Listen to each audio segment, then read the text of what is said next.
Ilay andrian'ny fiadanana. Ilay andrian'ny fiadanana. Izany loha hevitra mahafinaritra izany no anasako anao amin'ity maraina ity.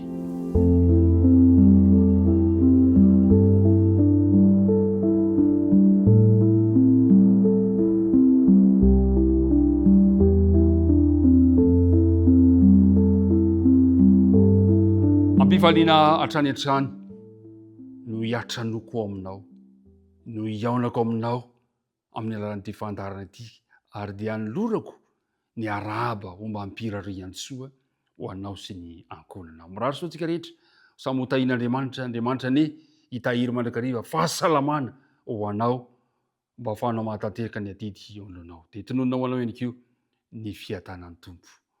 Dia ary hiaraka hivavaka isika raha hiaraka hanomboka izao dinika izao. Tompo tsara indrindra, tsara ianao sady mpanao ny tsara. Asehonao mandrakariva amin'ny fiainanay izany fahatsaranao izany. Na dia tsy mendrika ary izay dia mbola tsara aminay isan'andro ianao. Ka dia misaotra Andriamanitra noho ny fitiavanao anay. Misaotra ny amin'ity fandarana ity izay mbola ahafahanay miaona aminao, ahafahanay miaraka mandinika ny teninao. Ingany izany mba hitondra soso fitahiana ho an'izay mandre izany, hitondra fifaliana, hitondra taridalana etrehanay ny tontolo androm-piainanay. Ka dia ny fanena masina no hitaridalana anay eo amin'izany. Dia mamelany elokay ny vavaka tonona sy angatana amin'anarana Jesosy. Amen. Josoa 10:22. Io ilay andinina atao tadidiny. Nomboka itsika tsikilikely ao am-bava izany.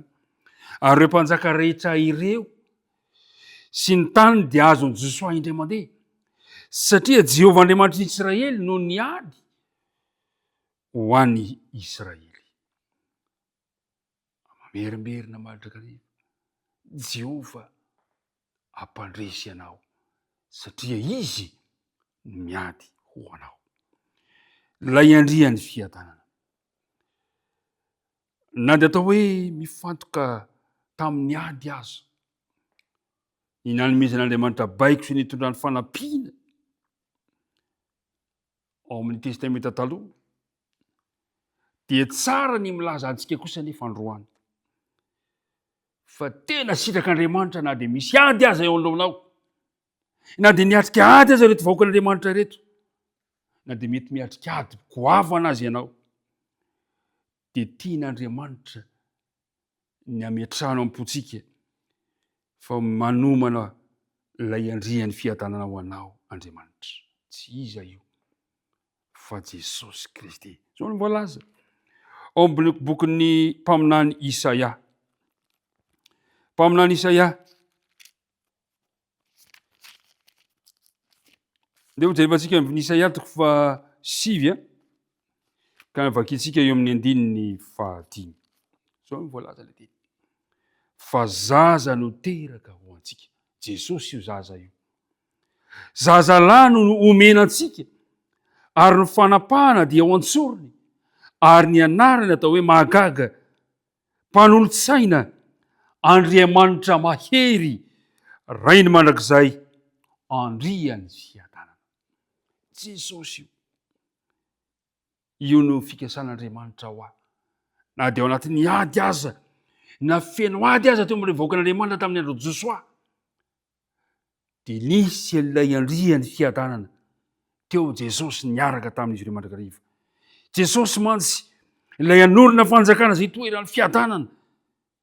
Tsy ahitana fanombana, tsy misy fandratrana intsony, fa fiadanana tanteraka no manapaka ao. Lazainy hoe Andriamanitra mahery izy, rainy mandrakizay, ary andrian'ny fiadanana.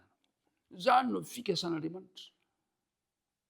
Mba hananako fiadanana, hanananao fiadanana. Nao ny jery kely anankiray tsika fanehoana izany ao amin'ny tenin'Andriamanitra ao amin'ny bokin'ny Mpanjaka faharoa. Mpanjaka faharoa 9 dia hitantsika tsara ny tantara tamin'ny andron'ny Elisa fa mikasana fahirano andotana ny mpanjakan'ny Siria. Ny mpanjaka Siriana zany saika hanao fahirano, saika hisambotra ny Elisa. Satria fantany fa hoe aodotana no misy azy ankehitriny. Dia indro inona ny zavatra nitranga atao amin'izany toe-javatra izany. Andininy 410 amin'ny Panjaka faharoa toko 1. Dia hoy izy hoe ary nampandeha soavaly sy kalesy ary miaramila be ho any izy, mpanjaka ny Siria izany io, ka tonga alina ireo nanodidina ny tanàna. Ary rehefa ny fo maraina ny koza ataovy lehilahin'Andriamanitra ka nivoaka, dia indrino izy miaramila sy soavaly ary kalesy manodidina ny tanàna. Dia hoy ilay zatovy taminy, indrisy tompoko, ahoana no ataontsika? Taitra ilay zatovy fa feno miaramila izay vonona hiady hanafika ny tanàna no tazany masony. Taitra izy ka dia niteny tamin'ilay izy hoe ahoana no ataontsika? Eo anoloan'ny ady-piainantsika koa, indraindray mipetraka izany fanontaniana izany. Taitra ianao, ahoana no atao hiatrehana an'ity toe-javatra ity? Dia hoy tenin'i Elisa, ary hoy Elisa, aza matahotra, fa ny momba antsika dehibe noho ny momba azy. Ary Elisa nivavaka hoe Jehovah mifona aminao hampahirato ny masony. Ary Jehovah nampahiratra mason'ilay zatovy, ary dia nahita izy fa indrindro ny tendrombohitra feno soavaly sy kalesy afo manodidina any Elisa. Hitantsika teto fa mampieritreritra izany tantara izany. Kanefa ahitantsika ny idialy tsara indrindra, ny fomba ananana fiadanana ao anatin'ny ady sarotra indrindra eo amin'ny fiainana. Ny momba azy, ny momba antsika dia be lavitra noho ny momba azy. Aza matahotra amin'ny atrehan'ny ady atrehanao. Indro nahiratra masona. 1:12 dia nidina nakany amin'ireo ie, dia nidina nakany aminy ireo. Ary Elisa nivavaka tamin'i Jehovah ka nanao hoe mifona aminao aho, ataovy mahajambena ireto olona ireto. Ary dia nataony mahajambena ireo araka ny tenin'i Elisa. Ary hoy Elisa taminy, tsy ity no lalana ary tsy ity no tanàna, fa manaraha ianareo dia hitondra anareo any amin'ny ilay lehilahy tadiavinareo, dia nakany amin'ny tany, dia nety nakany Samaria ireo. Mpiara-midinika namana, rehefa Andriamanitra ny miditra antsehatra, rehefa Andriamanitra ny miady io antsika, misokatra ny lalana rehetra. Ary rehefa tonga tany Samaria izy ireo, dia hoy Elisa tamin'i Jehovah, dia hoy Elisa, Jehovah ampahirato ny masony reto mba ahitany. Ary Jehovah nampahiratra ny masony dia nahita izy, ka indro eo voan'ny Samaria izy ankehitriny. Mahagaga izany toe-javatra izany, nahiratra ny masony reto miaramila be dehibe reto, ary fantatra fa efa mitany ny fahavalo izy. 1:20 ary no nahita azy ny mpanjakan'Israely dia hoy izy tamin'ny Elisa, rikaiky eo, asiako va izy? Asiako va izy? Fa izy namaly hoe aza asianao izy. Moa asianao izay nobaboinao tamin'ny sabatrao sy ny tsipikanao. Rosoy mofo sy rano eo anoloany mba hohaniny sy hosolony, ary andehanany any amin'ny tompony. Dia nanao fanasana lehibe eo azy ny mpanjaka. Ary rehefa nihinana sy nisotro ireo, dia nampandihaniny, ary dia nakany amin'ny tompony izy, koa dia tsy nakany amin'ny tany Israely intsony mipitoa adiny Siria. Ary mpiara-midinika namana, zany no toe-tsain'Andriamanitra, toe-tsaina manisoa na dia ny fahavalo aza. Amin'izao fotoan'izao iainantsika, ny valifaty, zany no manjaka amin'izao taonjato misy antsika izao.